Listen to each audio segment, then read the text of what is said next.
Hello കൂട്ടുകാരെ, എല്ലാവർക്കും ആത്മാരമ്യ വേൾഡിലേക്ക് സ്വാഗതം. എൻ്റെ പേര് രമ്യ.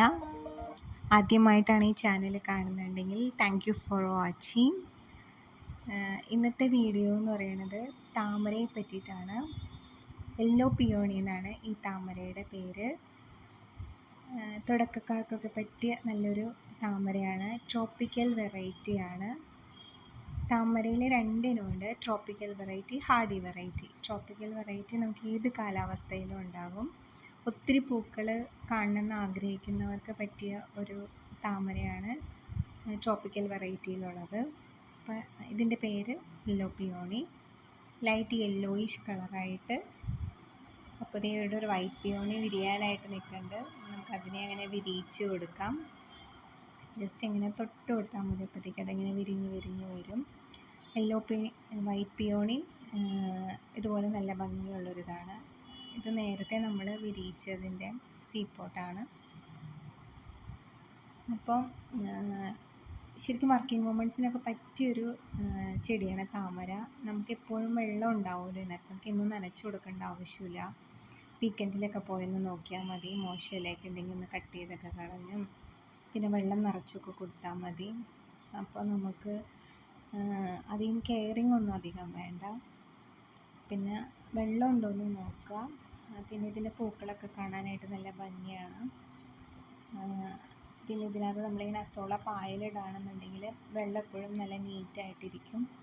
അതുപോലെ ഗപ്പീസൊക്കെ ഇട്ട് കൊടുക്കുകയാണെന്നുണ്ടെങ്കിലും കൊതുക് കൂത്താടി അങ്ങനെയൊന്നും വരില്ല. നമ്മൾ താമര ആദ്യം നടുന്നതെന്ന് വെച്ചിട്ടുണ്ടെങ്കിൽ ചെറിയ കോയിൻ ലീവ്സ് ആയിരിക്കും ആദ്യം വരാം.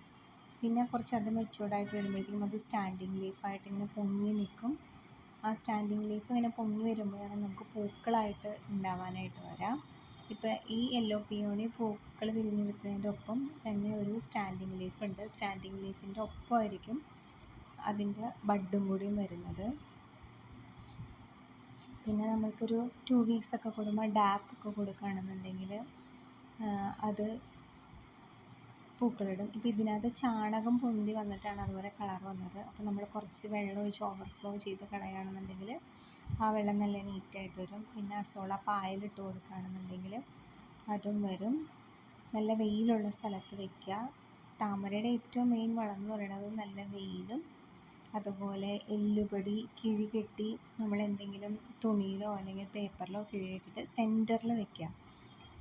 താമര എപ്പോഴും നമുക്ക് റിങ് പോലെ ഇങ്ങനെ റൗണ്ടിലാണ് വരിക. അപ്പോൾ അതിൻ്റെ വേരിൻ്റെ ഭാഗത്ത് വരരുത് വളം. അപ്പോൾ അതുകൊണ്ട് എപ്പോഴും സെൻറ്ററിലായിട്ട് പേപ്പറിലിട്ടിട്ട് പൊതിഞ്ഞ് എല്ലുപൊടി പൊതിഞ്ഞ് വയ്ക്കാം. അതുപോലെ ഡാപ്പ് പൊതിഞ്ഞ് വയ്ക്കാം. 19 പൊതിഞ്ഞ് വയ്ക്കാം. ഏതെങ്കിലും ഒരെണ്ണം മതി കേട്ടോ. 2 വീക്സ് ഒക്കെ കൂടുമ്പോൾ വെച്ച് കൊടുക്കുകയാണെന്നുണ്ടെങ്കിൽ നല്ലോണം പൂവുണ്ടായിട്ട് വരും. അപ്പോൾ എൻ്റെ ചാനൽ ആദ്യമായിട്ട് കാണുകയാണെന്നുണ്ടെങ്കിൽ സബ്സ്ക്രൈബ് ചെയ്യുക. Thank you for watching.